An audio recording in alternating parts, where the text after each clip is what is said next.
This is the Demystifying Mental Toughness podcast, hosted by David Charlton, and you're listening to this podcast to help you build your own mental toughness, or so that you can support other people or your clients better. Either way, you will learn more about developing this plastic personality trait that all but guarantees that you will perform better and lead a more prosperous life. Hi, and welcome back to the Demystifying Mental Toughness podcast with your host, David Charlton. I hope you're enjoying the British summer, if you're UK based, of course, and yet you're safe and well. This episode is a short bite. It's taken from a video I created when I was actually celebrating creating 50 episodes. So way back 2 years ago, I think it was now. And in that specific interview, I spoke to mental toughness rock star and pioneer Doug Strycharczyk. We chatted about psychological safety. So in this short bite, Doug is basically going to share an introduction to psychological safety and to mental toughness, which I hope is very useful for people who are in a team setup or in organizations. Okay, well, psychological safety is not a new idea. It's actually a new term. I think we've called it many things in the past, and it is important. I think the best way of describing it is I'm going to lift a definition from a Harvard Professor Amy Edmondson. She describes it as creating a team climate or a climate where people are encouraged to take risks fearlessly and which nurtures mutual trust, support and respect. And the consequence is, she describes it as employees then don't feel the need to censor themselves before talking and are not afraid to speak up.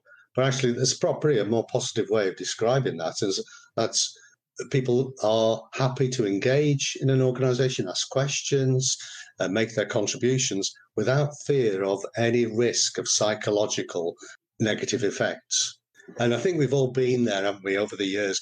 I remember my very first job, which, funnily enough, David, was a stone's throw from you in Darlington. I worked for a very old-fashioned company, which was beyond command and control. You were not allowed to ask a question. You were not allowed to say anything.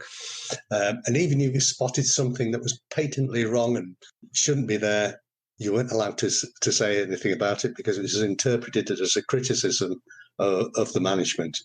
And it was very, very stressful. There was zero psychological safety there. Yeah, and in that environment, as an employee, you're not really going to be able to show your vulnerable side, are you? You're going to be looking over your shoulder an awful lot and taking risks. You're not going to do that either. You're just going to play things quite safe.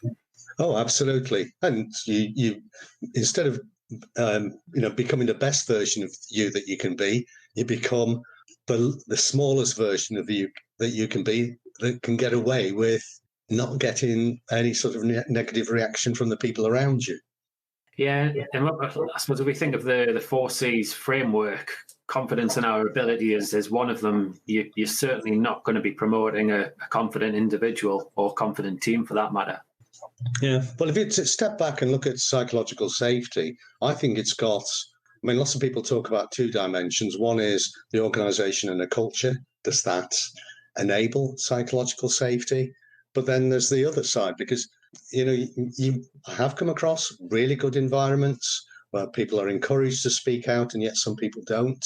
And some people are still fearful of saying something in case they say the wrong thing. And so there's the other perspective. There's the individual perspective. You can create a great environment, but 2 people will still see that environment in 2 different ways. So we need to understand their perspective as well as the organization creating the opportunity for psychological safety. So from a leadership point of view, what are the qualities a good leader needs to demonstrate in order to promote this type of culture and environment?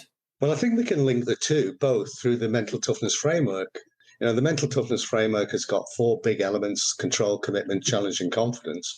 But if you look at each of the individual elements, each matters for the individual, but each matters also for the person and the leadership or the influencing position. So if I give a very simple example, one of the elements of the mental toughness framework is life control.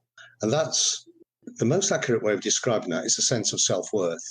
It's where the sense of can-do sits. So some of us will have a sense of can-do. If we come across something, we'll go and have a go. Might even speak out about it. Others don't have that sense of can-do, and they kind of minimize it. So that's the individual's perspective. But if you look at the leader's perspective, it's most common for people who are in leadership roles or positions of influence to be more mentally tough than average. So they've got high levels of life control. They've got a high sense of self-worth, a high sense of can-do.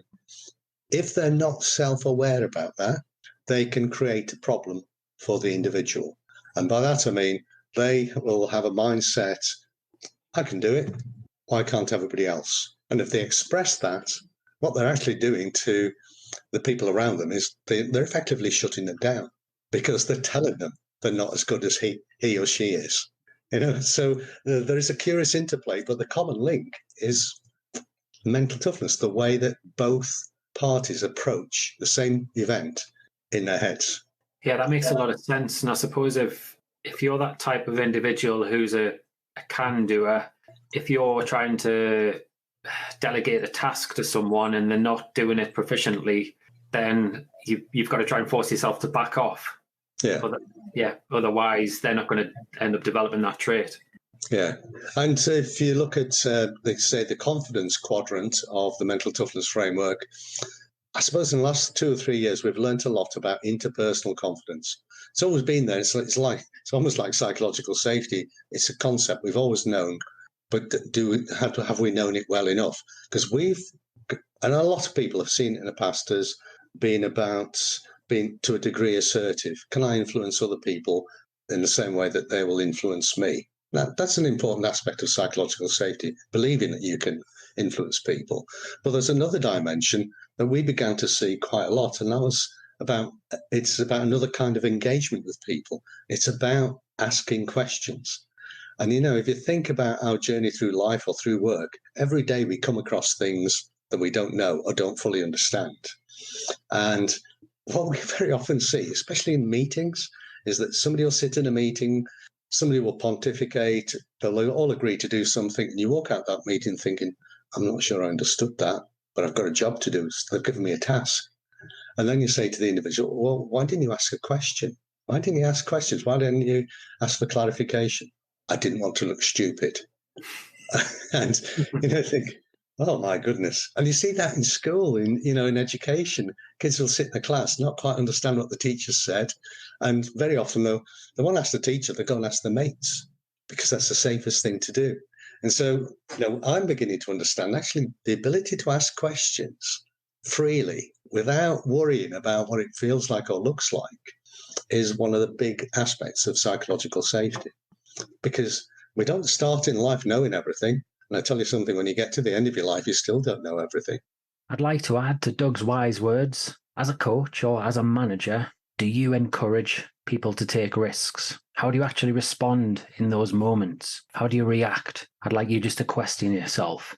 And also some other questions. Are you happy to encourage employees or players to ask questions? And what does this actually look like as well? What are your responses? Do you encourage a can-do attitude in your employees or your players and go on to point out their strengths and their skills and their positives? Lastly, expressing themselves is on the agenda of most managers and most coaches, especially in sport. Again, is this actively encouraged, and how? If not, why not? Ask yourself these questions. It's going to help you, no doubt about it. And if you want to hear a little bit more about Doug and his thoughts on psychological safety and mental toughness, you'll find in the show notes a link to a video where we recorded around about a 20-minute video, and it's on YouTube. And for more on mental toughness and creating a mental edge and peak performance, why not sign up to the Mental Edge newsletter, which is set out to help individuals and teams.